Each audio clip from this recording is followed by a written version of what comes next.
Welcome to Impact Farming, where we introduce you to the people and ideas that will have a massive impact on your farming operation.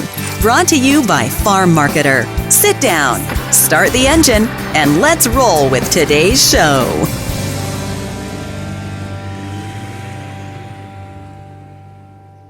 Hello, everyone. Tracy here. Welcome back to another episode.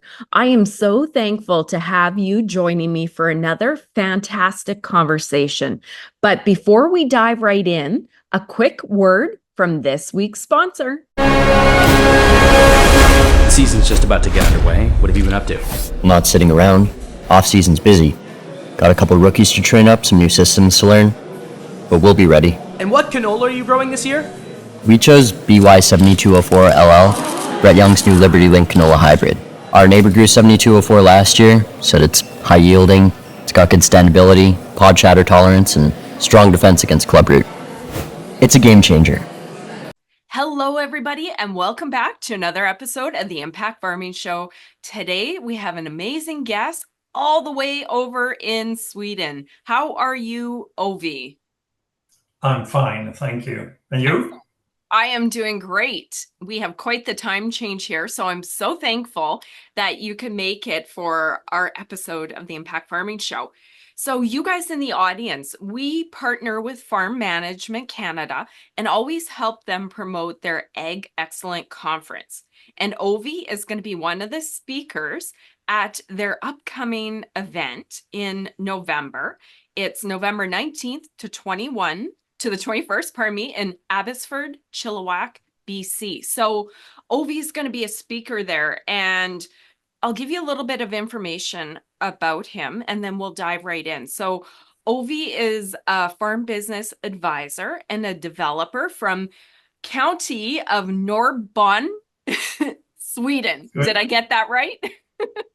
Very good. Excellent. Okay.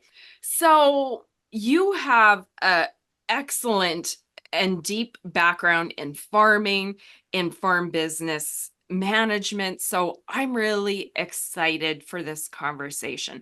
Our show, Ove, is mainly centered around farm business management, being the best business manager that we can be. So I'm excited to have you on the show to share your thoughts and wisdom, all your learnings with our audience. So why don't you tell our audience a little bit more about your very interesting background? Oh, yes. Well, I can start off with telling you that Norrbotten is a county that is in the really northern part of Sweden.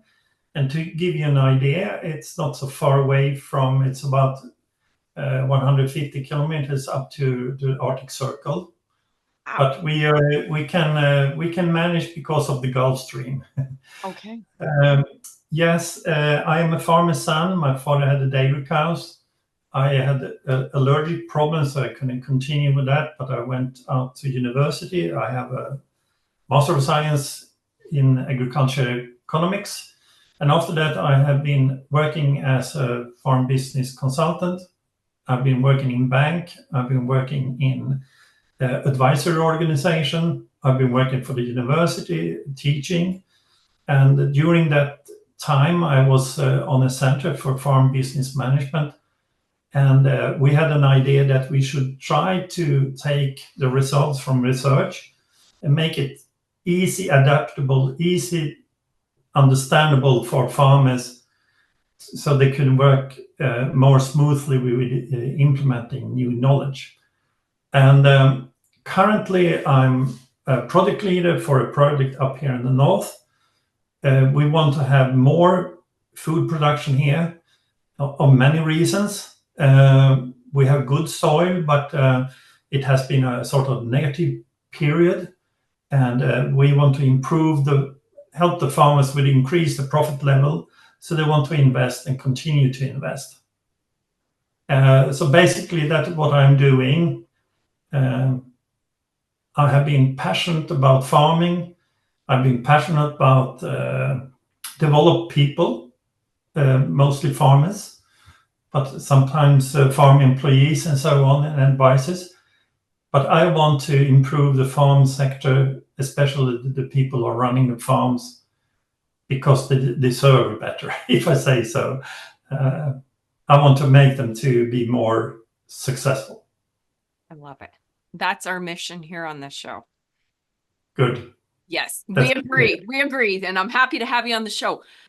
I want to ask you one quick question, Ove, because I'm a farmer and I love farmland. I could literally take holidays and go look at other people's farmland.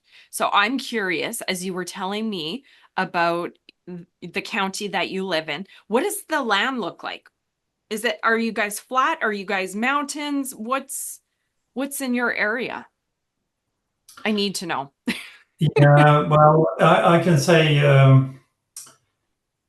there's a sea between Sweden and Finland, and of course the what do you call it? During the ice age, when it was melting, it was creating big lakes, and after that, the former sea bottom, if I say so, turn over to agricultural land, mostly around the coastlines. In the higher terrain, of course, there isn't so much farmland, but it's the soil is very easy to handle. It's not very thick clay or something like that. You can, in many parts, grow potatoes or other products and so on. We have a big advantage that if you have a crop that is established, let's say on the autumn or the year before, if it starts to grow in a good way during the midsummer, when the sun is nearly up 24 hours, the growth is tremendous, and it also have an enormous amount of energy or sugar in it, if I say so. Wow. And that makes, let's say, horticulture products, it tastes really, really good. And the grass that you can feed for the cows can be like dynamite. So it's very high nutrient level. Of course, you have to have the ratio between energy and protein right, but it can be quite good. Interesting. The farmland is very cheap. It's about 10% of the cost of the land in the south part of Sweden. So there are opportunities to expanding. Okay. I'm glad I asked that. I wanted to talk about farm business management, but when you started talking about your area, I'm like, oh, I need to know. So thank you. Okay, I'm going to ask you one question, and I've heard this statement made in the outline of your presentation. I'm going to ask you about this, and then we're going to go on a journey about you coming to Canada, developing your program. So let me ask this to set the stage for our conversation. It says knowledge is power, but you said you went one step further and you said knowledge is not enough. Can you share your thoughts on that? Yes, the basic idea about that is knowledge is very important, but you have to use it and you have to implement and you have to develop skills around that. And especially in areas when you're not so competitive, it's very important that you can implement the knowledge quickly, because that's basically the only, competitive factor that we can rely on. We don't have huge farm and we don't have cheap labor, but if we can learn quicker than others, there can be an advantage. Do you see what I mean?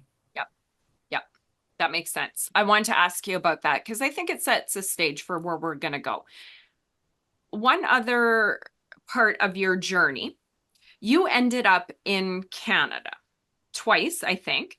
And the first thing I wanted to ask you about, so you're in Sweden and then you come to Canada for a conference, I do believe it was. I want to quickly ask you, so you come from there, now you come to Canada. What are the differences that you've seen right away between farms? And farmers and farm practices. What are the differences and similarities that you noticed right away? Well, sometimes you used to say that the farmers are the same around the world, and of course I discovered that. But I quite quickly discovered that there was something extra with the Canadian farmers. I have to tell you a little bit about a background to why I visited Canada twice and why I continue to do that. I was attending an organization called International Farm Management Association, and they had a conference in Calgary. I think it was 97, and I was impressed by everything I saw. And then I returned, and it was the same type of conference in Quebec. This conference, it's in various parts of the world every second year. And one funny thing is that when I was taking a bus to the conference at the meeting halls and so on, I met a man on the bus, and his name was Larry Martin, and he's running the C team, the Canadian team for agriculture, farm business management excellence. I don't know if I translate it properly. And we saw that we had extremely much in common, what we wanted to do. And we had different areas of,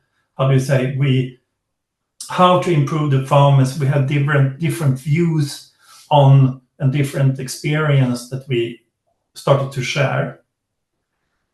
Then I asked Larry and Heather Broughton, that also are in the program, if I could join the program, because I heard he told me about the program, and I was so interested to see what kind of subjects are you bringing up and so on. And during that course, I met about 30 Canadian farmers, and I saw that they were more skillful than the Swedish farmers in many perspectives, maybe not in production, but the way of thinking about economy, of finance, market, some parts of the leadership and strategy and so on was much on a higher level. And of course, this also was, I was very impressed by the work that Farm Management of Canada had done for a long time. I started to know Heather Wetson, and we had started to have also some experience between each other. So I think I've been back to Canada, let's say 7 or 8 times since 2015. And of course, there are some advantages around in Toronto, was the province, Ontario. You have very interesting farming. You have very interesting farming in the prairies and all over Canada, and also in Washington, Vancouver and so on. So I really think it's interesting, and you're ahead of us in many areas. So I was inspired. Maybe a long answer. No, But, fantastic. I also discovered that Canadian farmers have the same types of yoke as the Swedish farmers. Same types of jokes, did you say? Yokes, yes. Oh, okay. That's good. Okay. Well, thank you for sharing. I think that would be fascinating. Honestly, if I could do one thing in life, it would be to visit other countries and learn about their agriculture and go visit farms. Instead of going on a beach holiday, those are nice and all. I've done one, but I would almost love to go to other farms in other countries to learn what they do and see just the different countryside, the practices, the knowledge.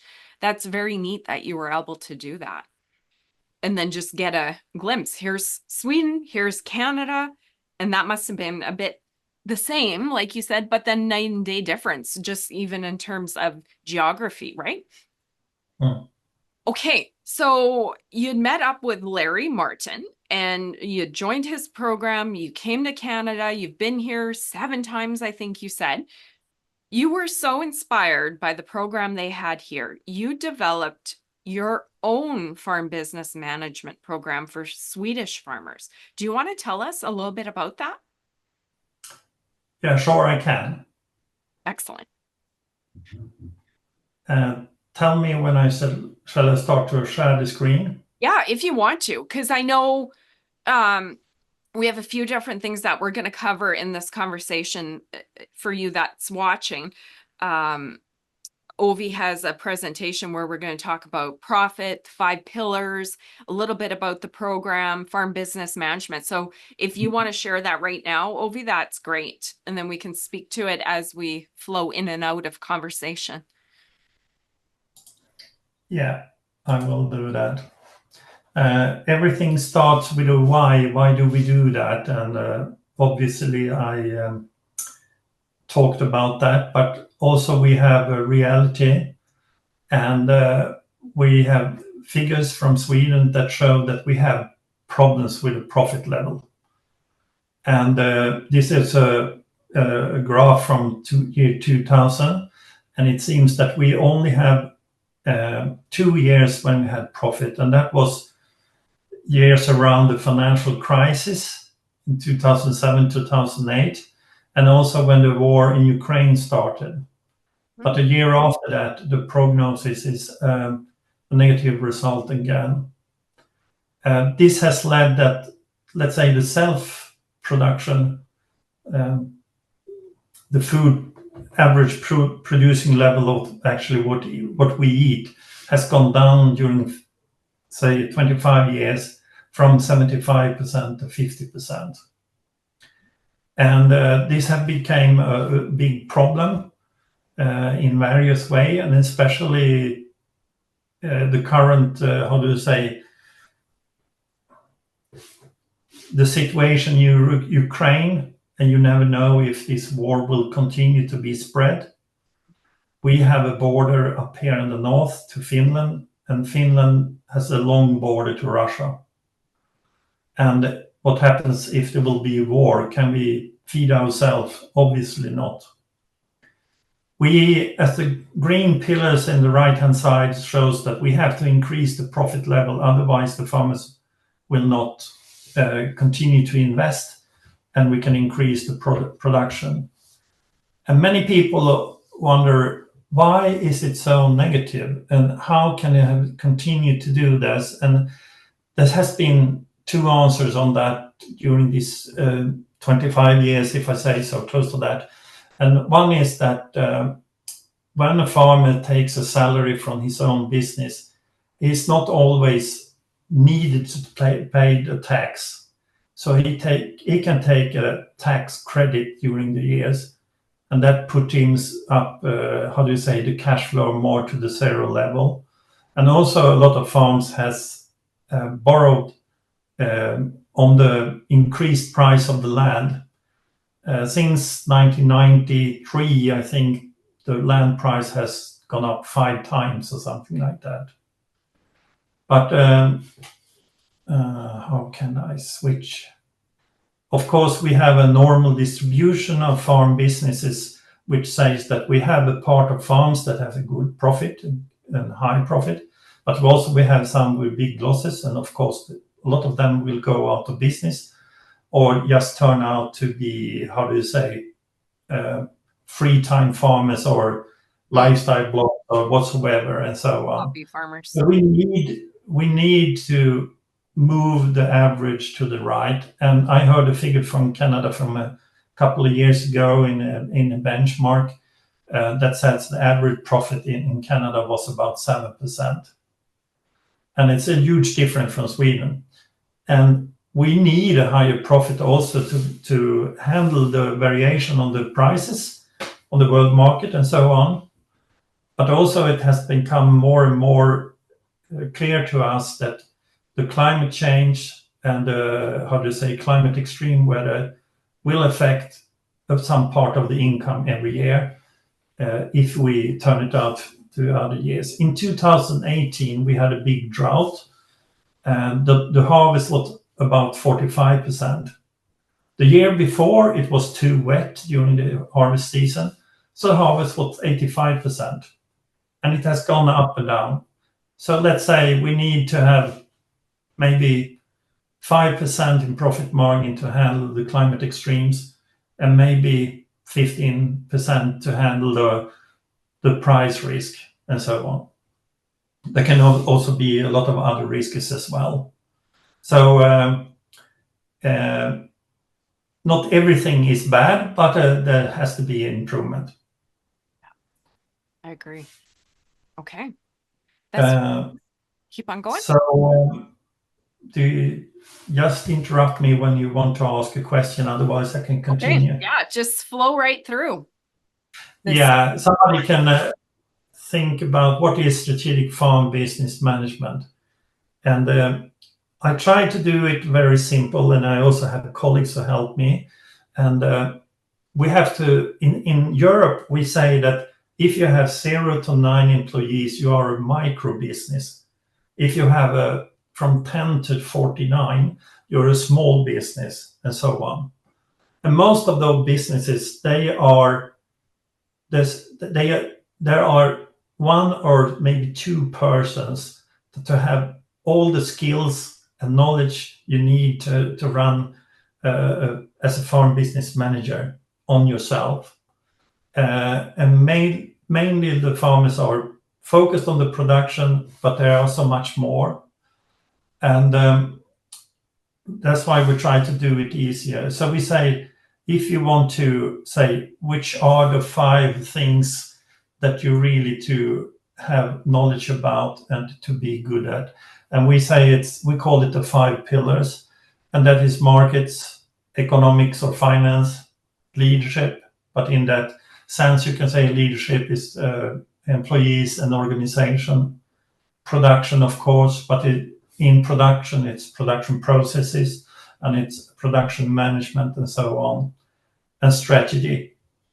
And of course, you can say, strategy could be covering all of them, but we see that a lot of farmers, they actually do not, they have a strategy, but the most common strategy is not to have a strategy. It will be at it is, how to say, they just follow with. So the most important thing is that a strategy shall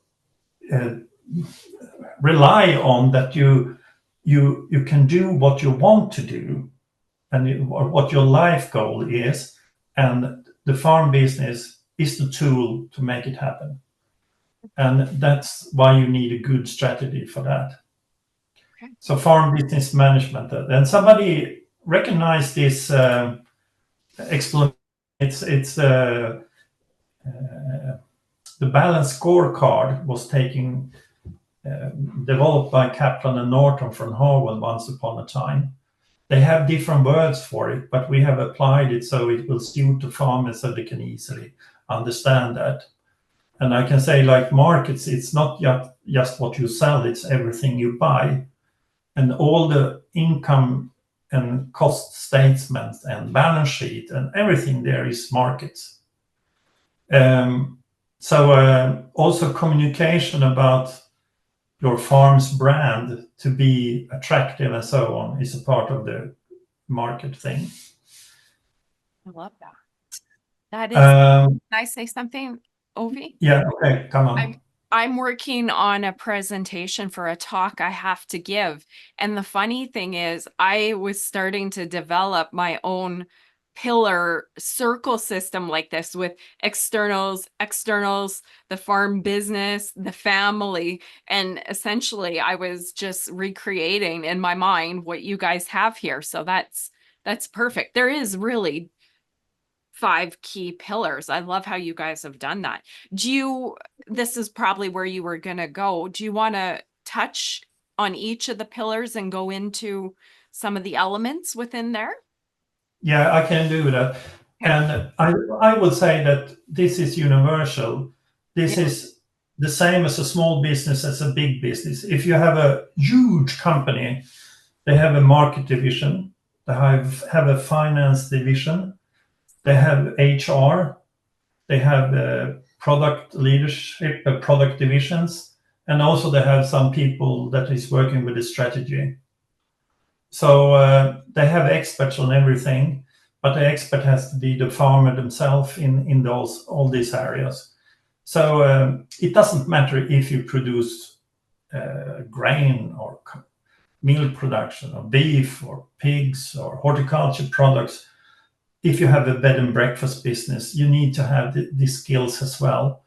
It's just that sometimes you have to put more effort into one field than the other ones. It's just basically that. Yeah. Okay, I can continue to talk a little about that and give you an idea what is this. And this is marketing communication, and it's like the environmental analysis. And this is not environmental according to environmental problems, so on. It's the surrounding world analysis, the macro analysis, if I say so. We also have to find out the customer's needs, in what ways the market is developing. A question that is really important here, how to increase the price. A lot of people say that you can't, if you're a price taker, you can't increase the price, but maybe you can.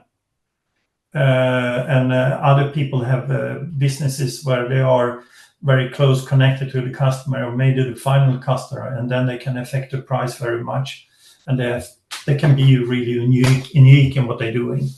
Price comparison is a very important thing especially if you want to have control of your cost, lower the cost. Negotiation skills to be an attractive business, especially to attract staff and so on. I would say also attract the kids to take over the business. Yes. Product development is surely one thing. So if you do cheese, or you do minced meat or fillets or finished meals or something, there can be various things in the product development. Sales and marketing and brand and so on. There can be a lot of more, but this is just an example. We have made a self-assessment tool, and we ask about these 10 questions. And we go through all the 5 pillars, and they can say, in a scale from 1 to 10, how good are your knowledge? How good are your skills? And so on. And they can easily find out quite quickly what they want to be better. But a lot of people don't always have the knowledge, so they can understand that they need the knowledge. Right. So sometimes you just have to pass them through a program, and that's a part of the thing. Economy, like profit of the whole business, profit of the divisions, if I say so, like the crops or the cows, and how they are performing. Finding out production cost, budgets, preliminary calculation for investments and so on. Liquidity control, cash flow control, finding out how big buffer you need. Economic strength is about debts and own capital and so on. And flat balance sheet, that is more if you have a goal for your balance sheet, have a goal for your debts and so on. And change of ownership is a financial question quite often. I hope I have the right words for it. Yeah, fantastic. Google Translate. But anyhow, leadership, employees and organization, it's about doing the right things, especially for the owner and also for the staff. But this is a tricky part for a lot of leaders to find out what is the most right things to do, because there's a lot of things that you have to do, or you want to do, or you need to do. You can have your own learning, but you have to transform the learning to the employees who develop them. You have groups and you want to improve the team spirit and so on. You want to have a clear organization so there is no mistake about who is handling what. Communication, recruitment, extremely important. Work environment, get rid of the dangerous spots on the farms and so on. I noticed that during the past years you have been talking about mental health quite a lot. In Canada, we talk quite a lot about that too. Handle conflicts, share the visions. So let's say the family or the employees, if they don't know where the farm is going to go, in what direction, it can create uncertainty, which doesn't create, how do you say? Harmony. The energy for people to work in the business. So uncertainty is not good. Production, it's like, where did it? Productivity, which is production's efficiency, and efficiently includes also the income.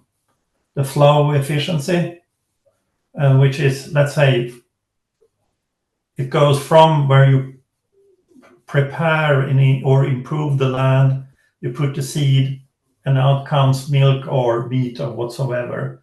The whole production process between there has to be very efficient. Stability, cassations, which means that you put money in something that you can't sell. To be proactive, to do constant improvements, accuracy, doing the things right. Measure. If you don't measure, you can't improve, and use new skills. I can say here I've been working quite a lot with lean production from Toyota, the Toyota system, and adapt it to farming, and it works tremendously well. I can talk a little bit more about that maybe later, we see. But this strategy is vision and goals, strategic thinking, making long-term decisions, do a strategic plan, implement the plan, follow up the plan, handle the culture on the farm. Like often they say that, we have always done this way, so we shall continue to do way, but maybe it's not the best way to do it, and sometimes you have to handle with the culture in the business. Competence development, risk strategy, and etc. So this is just an idea about what is the pillars handling about. But during the course we are talking about that, you should be entrepreneurial, but you can be an entrepreneurial that is totally wild. You have to be wise. Yep. We say up as a sound and down as a pancake. I don't know, we have to have that expression, but we have seen a lot of examples about that among a lot of companies. And sometimes you praise the entrepreneurs, but you have to know that they are going to stay in the business for a long term and develop every year. Yeah. And the same thing is to be a wise innovator. Sometimes it's not good to be the first one on the ball, as we used to say in Sweden. Maybe it's best to be the second or the third one, because you don't take the biggest risk, and so on. Yes. What was that saying? Up as what, and then down as a pancake? Yeah. Say it again. We have that. Yeah. Well, up as the sun, and every light is on you, but when the balloon is bursting, if I say so, you fall down flat on the earth like a pancake. Gotcha. I had missed the first part. Yeah. That makes sense. And that's the tough thing too. A lot of what you just said, I could see and imagine where the typical entrepreneur struggles. And it's funny to be a farmer, Ove, and I'm sure you see this, to be a farmer or an entrepreneur. I mean, anyone can do it. I'm going to say that, anyone, but it takes a certain person. And with that person being ambitious and willing to take risks, you get those traits. But then the worst part is maybe they can take too many risks, and you got to learn that from experience, right? So that's the double-edged sword, I guess we would say, with the entrepreneur person, to be a wise entrepreneur. It's like having ideas, but holding the reins and being smart about it, right? Yeah. You have to have a certain, how do you say, drive, Yes. energy to go walk forward, and you have to have controlled risk. Yes. It's And if you're controlling the risk, you know what you're doing when you're working forwardly. But also all the people around you has to believe that you have a controlled risk and you can explain that, yeah. especially the financiers and so on. So they have to know that. One thing, can I say one more thing, Ovi, and see what you figure about this? I'm an entrepreneur and I started this media company 17 years ago. So I have strong skill set in this, let's say.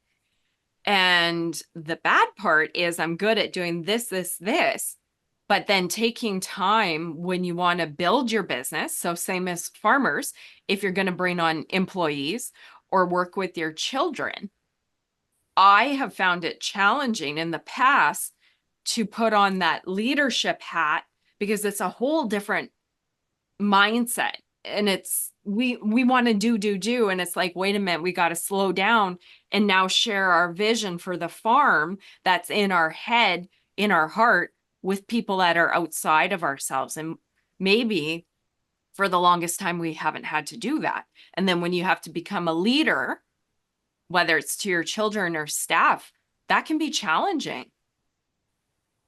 Exactly. It's very challenging. And sometimes it's the trickiest part is to lead yourself. And that too. Yeah. Every single day. Every single day I struggle with that myself a lot of times. Oh. But I guess a lot of people of us that have this passion, we have this drive, and we want to find, in my example, new knowledge that can be putting the farms more forward into the future and so on. Yeah, I have to explain that, well, this is just a model. It's a model is just to simplify the reality, if I say so. I can say like a budget is also a model that can simulate the economy, the finance, and the liquidity, and so on. So we have to handle this as the models they are. But if it can help you to think, it's a good way to sort out thinkings, and otherwise you don't mix them up so much. Yeah.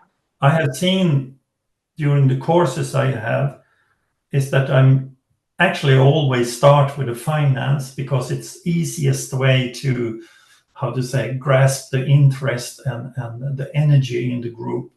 And sometimes nearly always want to improve the result, the profit or something, so they can, so they can fulfill the goals better. But the other things, you need tools to work with to improve the profit. And that is the market, the production, the strategy, and the leadership, and so on. So if you can clear out what is what, it's much easier to plan what you shall improve and maybe what is most important to start up with. And that is also what you put in a piece of paper that is your strategic plan. And also you shall tell a lot of things about what you shall not do. About strategy, this is a marvelous book. It's called In the Head of Michael Porter. And there's an editor there that have put all his work. Michael Porter is used to be a professor in Harvard. And it turns out that it fit very much nicely together, and it has helped me a lot. I can continue a little bit with the presentation. Yeah. Everything has to be sustainable, and it has to be a sustainable business. Economical sustainability you definitely need, but also you need a social sustainability. And how do you describe this? Well, there can be a lot of definitions on all those things, but you want to have a good life.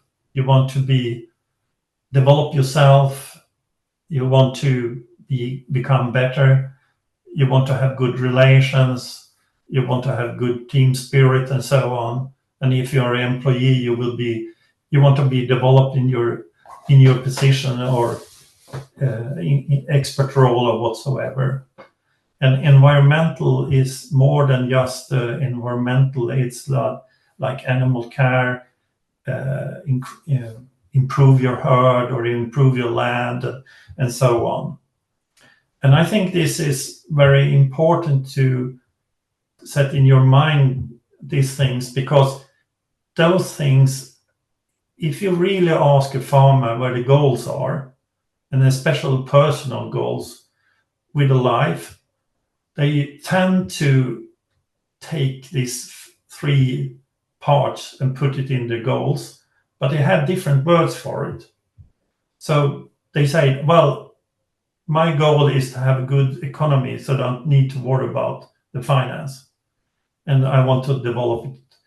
I want to have a good life, a good social life. And I want to improve my farm so it's better to the next generation.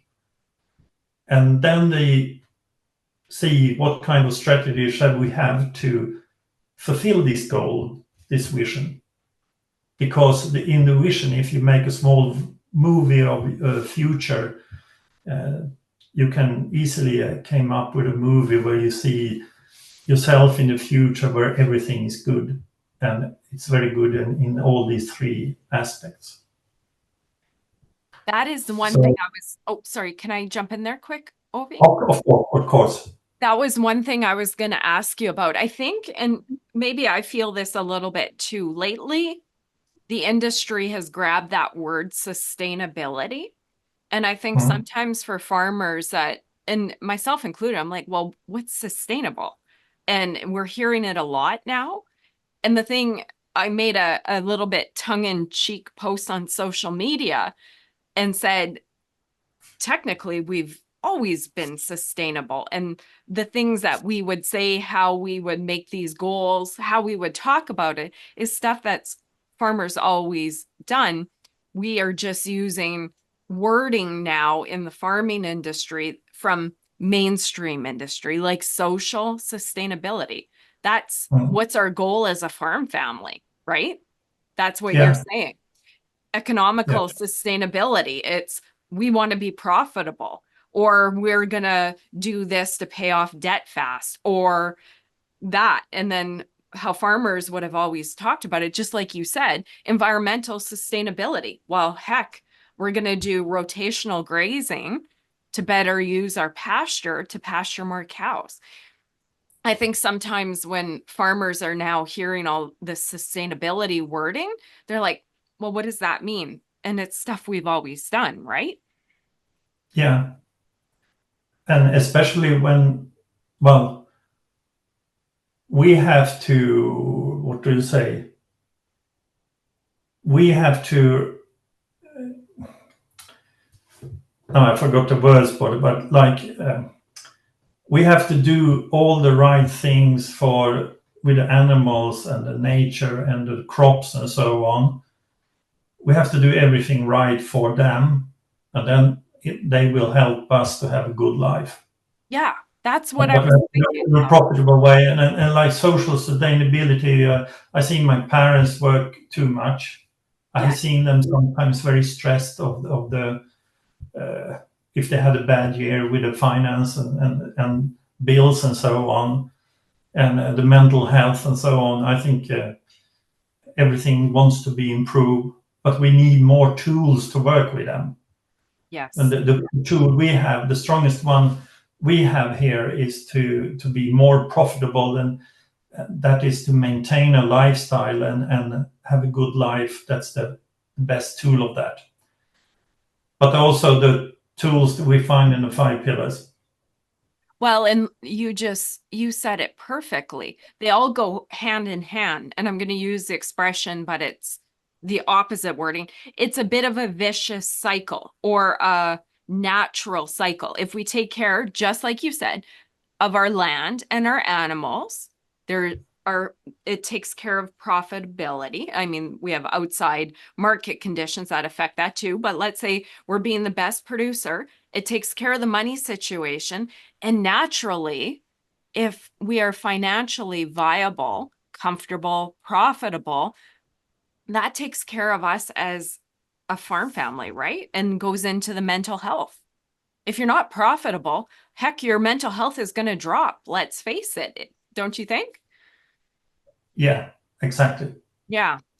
Exactly. You're right on it, as I think it is. So that's why this feels so natural for us. But we have to put our own word in the sustainability. Yes. And that gives us a driving force to work towards it better way. I can continue here. Yeah, absolutely. This is just a not funny thing, but it's a self-assessment. And I used to do this on meetings to see, it's not talking about that the farmers are doing bad things. It's just talking about that they can improve. And there are a lot of potential to be improvement all the way. And this improvement curve, it never stops. And for example, I used to ask the farmers, how good is your knowledge on markets? And we have many strong cooperatives in Sweden, which has made that they have say, take care of the market you and we produce. And the market knowledge has gone down. But sometimes they say, oh, we have too small margins. Every processor earns too much money, and of course the retail industry. So we should need more profit margin and so on. And one way of doing that is improve your knowledge. So let's say if you have a 3 on the current status, your goal could be that you want to be a 6 or 7. And then you have defined what kind of steps you need to take. Financially, I find a lot of farmers very well educated, but they don't maybe set up the time to work for the finance and economists. They say in Sweden that there are 5 on this one, but they want to be 7. They want to have more control. They want to have more planning and so on.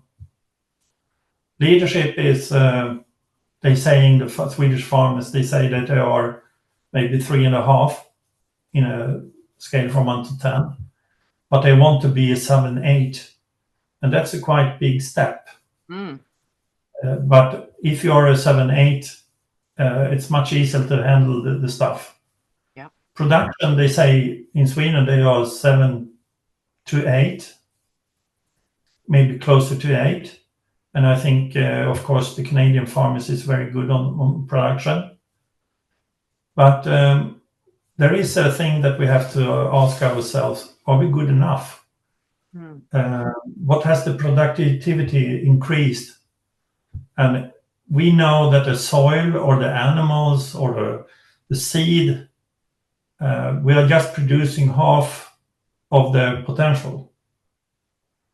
So what is limiting the harvesting to go up? The milk yield per cow or the growth rate of the animals and so on. How can we improve that? And sometimes we put limitations on the system, and we could easily, if we take away those limitations, we can have production go up. And one example is that we have sometimes problem with soil compression with too heavy machinery, and they don't have frost during the winter in a lot of parts of the southern part of Sweden. And what we see is that if they have done trials to see that if you take away that soil compression, the yield will go up with 12% immediately. Wow. There are so many other ways you can see how can we take away the limitations.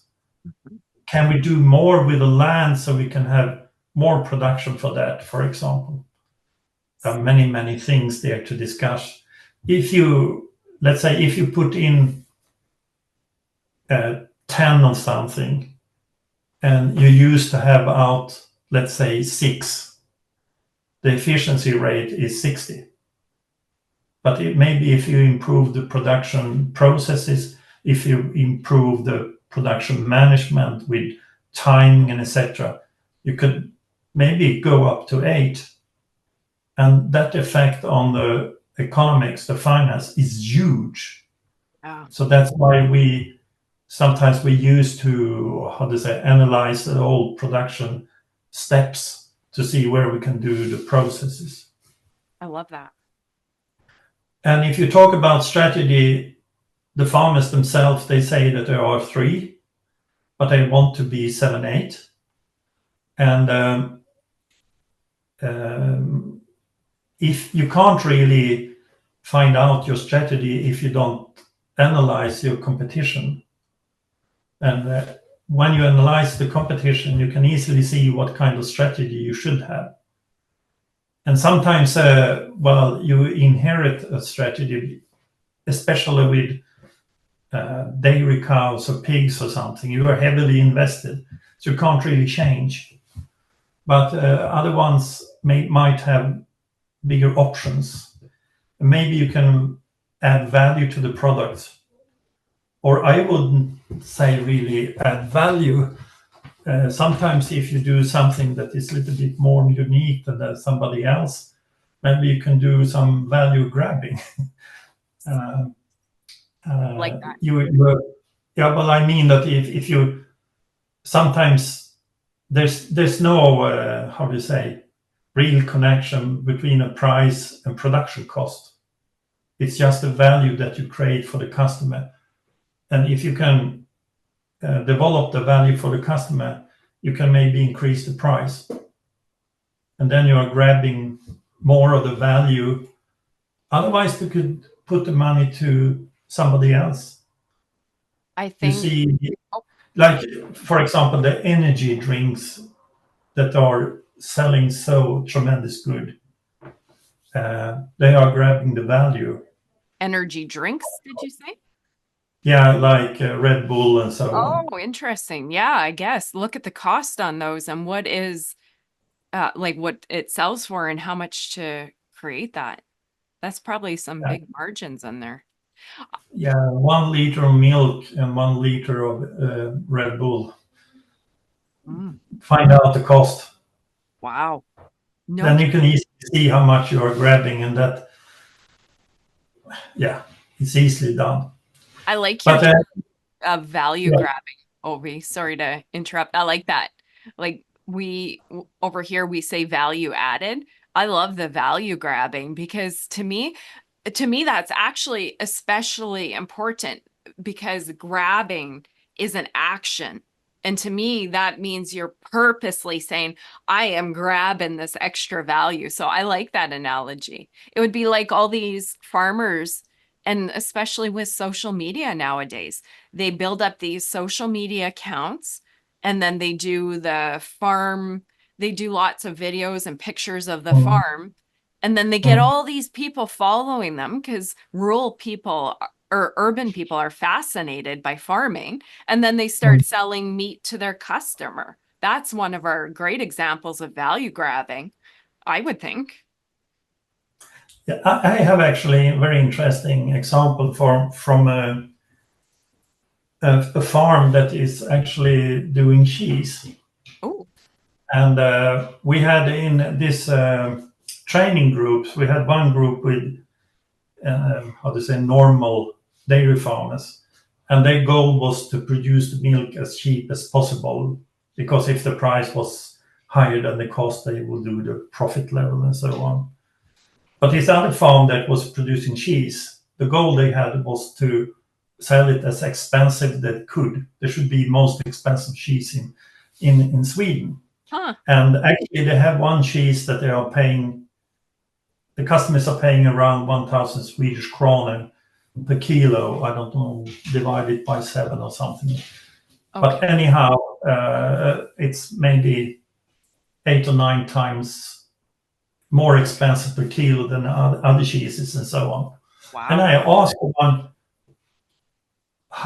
why did you how did it came that you could take so much money from that cheese? Well, they said we wanted to prove that we could. Wow. And I know this brand, and it has a rumor around chefs in nice restaurants that they really like this cheese. So they have created a brand, a storytelling around it that helps actually them to do it. And that started to make me think about the value grabbing. It's not how do you say? I have never heard about that in research. We talk about that value adding, but it's a good expression. It is. It is. I find that more powerful than value added. To me, that's like, oh, value added. But Yeah. Value grabbing, that is like grab it. To me, that almost, it's more of an action word. It's not right because that's an action too, but the onus, like a little more aggressive, like farmers get out there and grab more revenue, right? I like that. Yeah. And if you don't do that, some other one will. Right.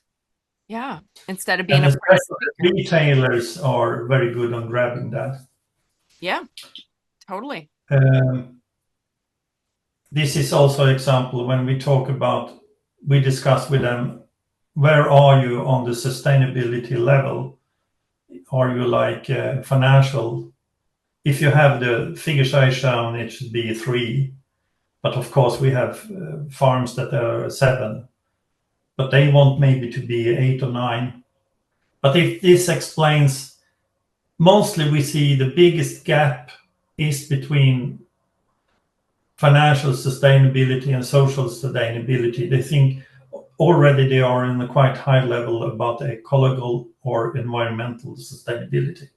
Okay. And if I go back to this picture, the biggest gaps between current status and desirable status is market leadership and strategy. But you can't stop develop yourself in production economics, of course not. Right. But you see, you might what you need to work in the future. Like that. I have, and you can keep on going too.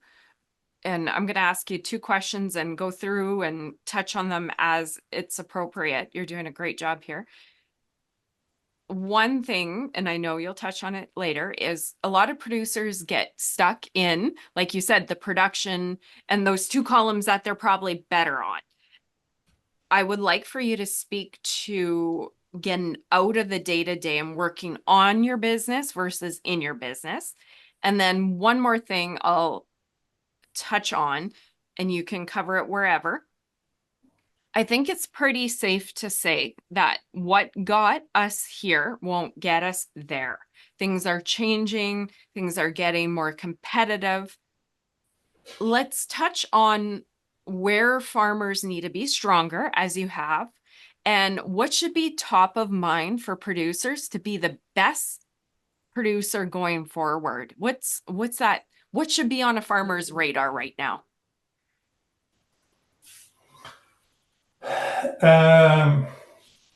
And touch on it as is natural. I know you have a few more slides too, but those were 2 more things well,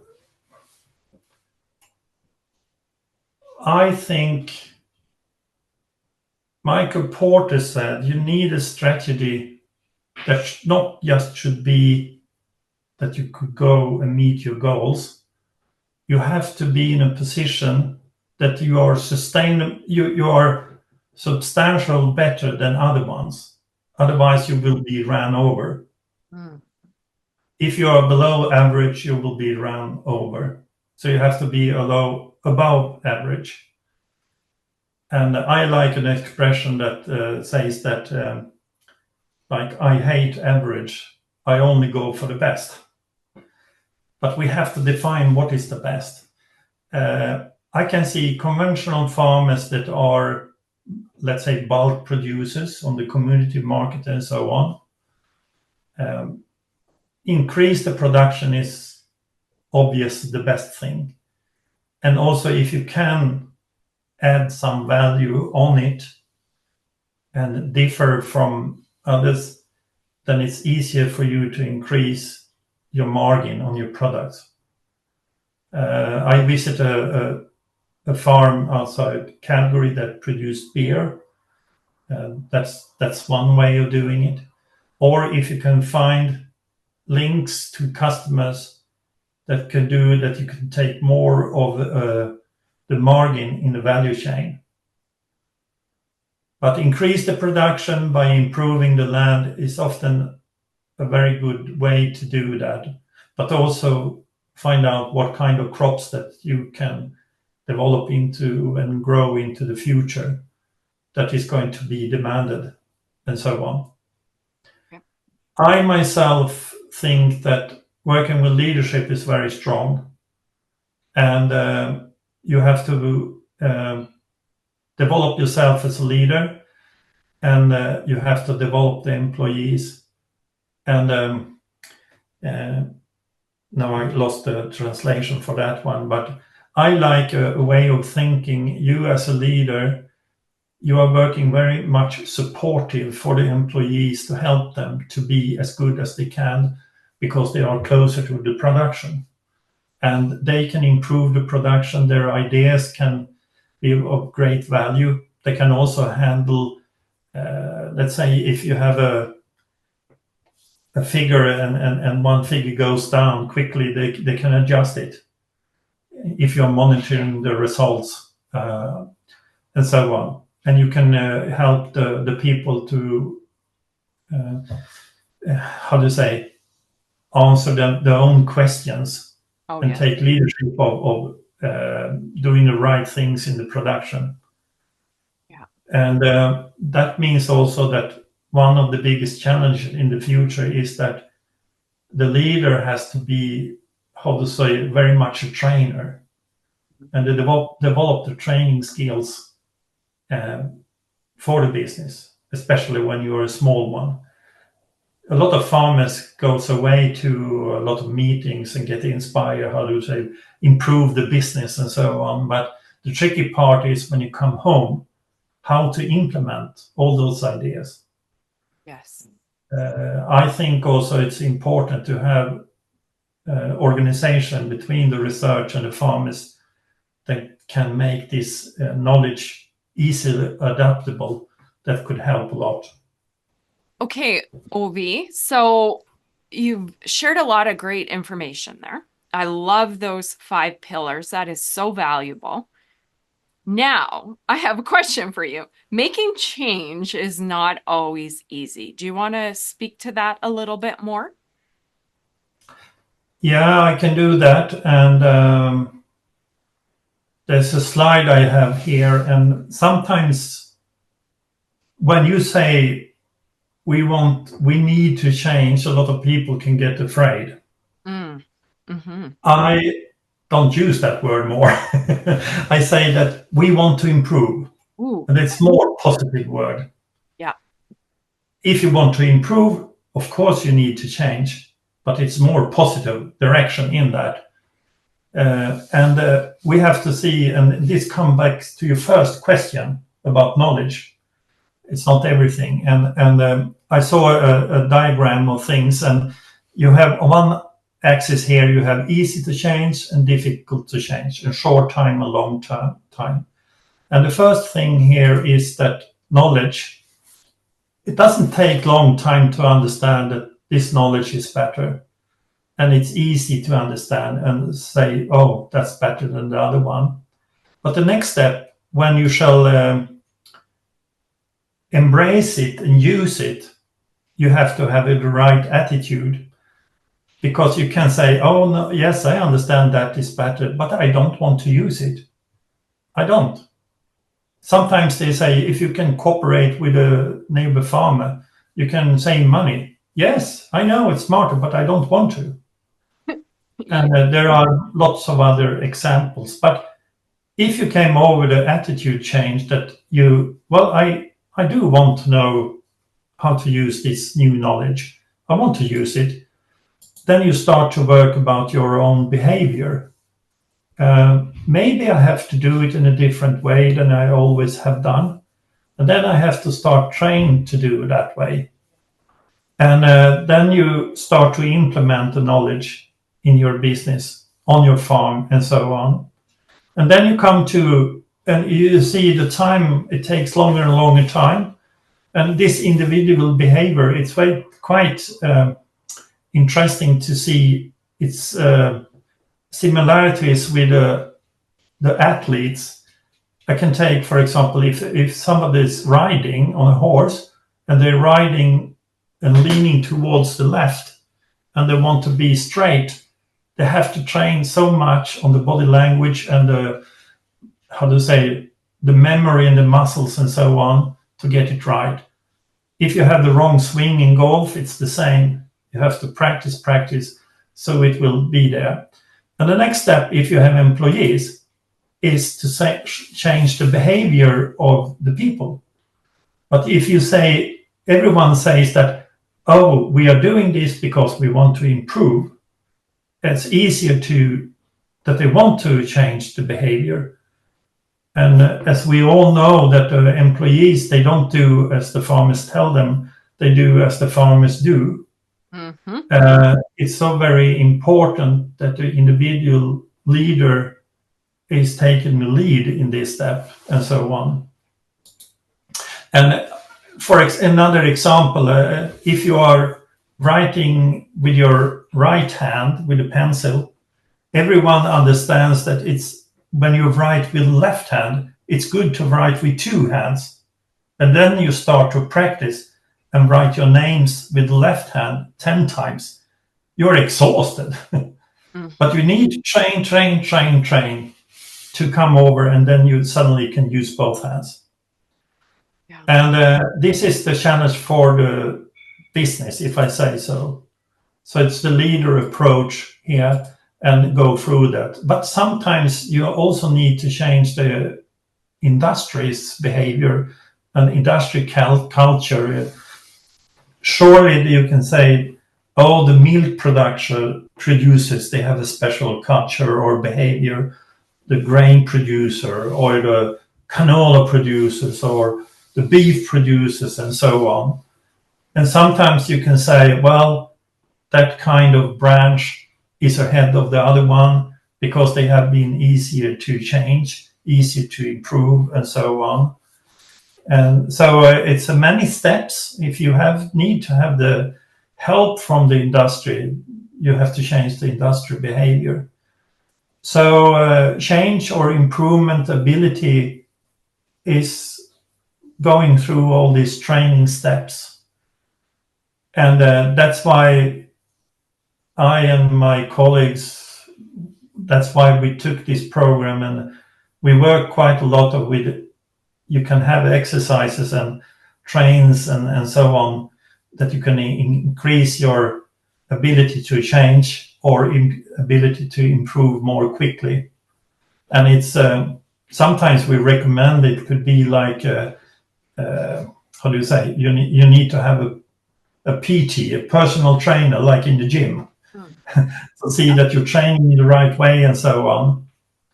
Also, I need to say that, for example, I've seen it so many times, and I saw it very clearly on the C team, and see the farmers when they are traveling through the program, which is our 4 weeks during 2 years.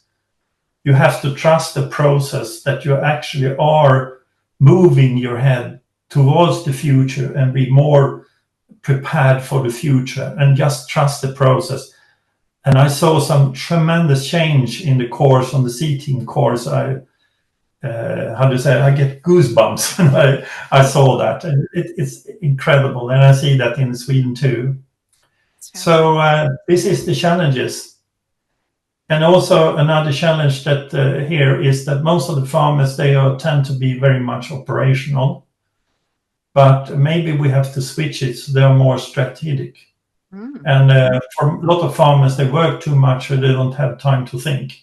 Right. And people are helping you to be more strategic. I like that. And it comes back that it is people that we must develop, because it's people who do all development. That's why we have leadership in the center. And we have to train people to do the improvements. And it's so fun to work with people. Nice. I like this. Wow, that has been a lot of fantastic information. Oh, deep breath. That's good. We got to absorb all that great information. So, any final words of wisdom? And I know you shared some thoughts before. For the producers that are in the audience and they want to be the best farmer they can be, they know they're going to need to be more competitive tomorrow than they are today. Mm. Do you want to share some final thoughts to wrap up the episode?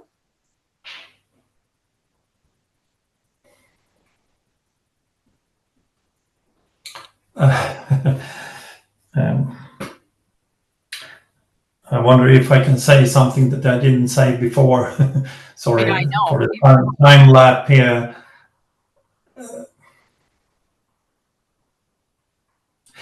Well, the thing I could say that always be curious about new knowledge and also how to improve your skills.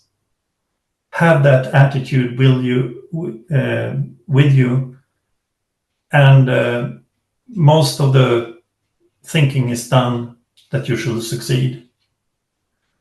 If you are not curious about the future, then you wouldn't have this driving force.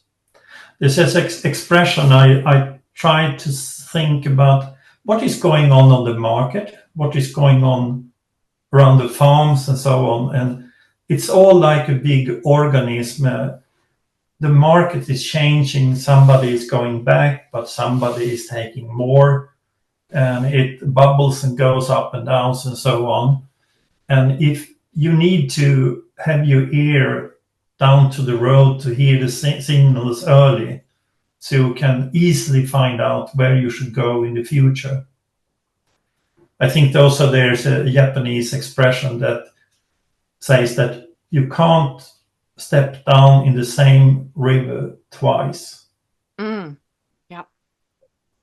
Because it always changes. Yes.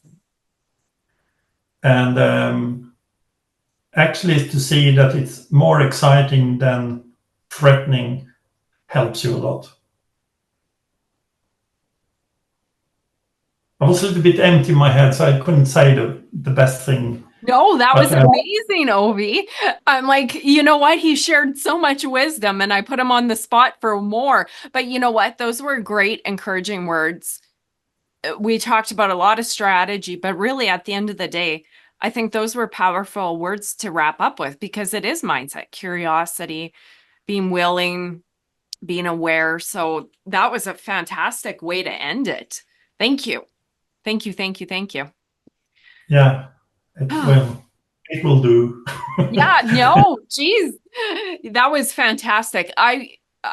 Unless you have anything else you want to add, we'll put your contact information on the show page. So if anybody wants to find you on social media, they can connect with you. Unless you have anything else to add. I'm not on social media. Sorry. You're not on social? Well, actually, I should know better because I was trying to find you high and low. So that's okay. I think you said you were okay sharing this presentation. And if you are, we'll put a link to it in the show notes. And then if people want to grab any of those slides that you shared, they can do that. You're okay with that, right? Yes. Okay. I have a thinking that I'm always very open. And if I open and share my ideas, I will have ideas back as I received from you. So then suddenly I have two ideas. Beautiful. I love that. So that's my belief. Me too. And yeah, but you do a lot of good things in Canada. You are like, how to say, you have been my biggest inspiration about these farm management things.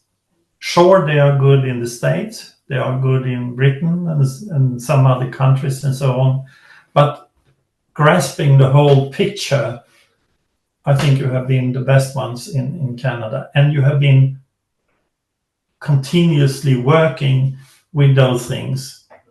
I see your organization like Farm Management of Canada continuously working decade after decade is so important. That's why we try to establish sort of how can we run this for 10 or 20 or 30 years. Yeah. Beautiful. Well, thank you.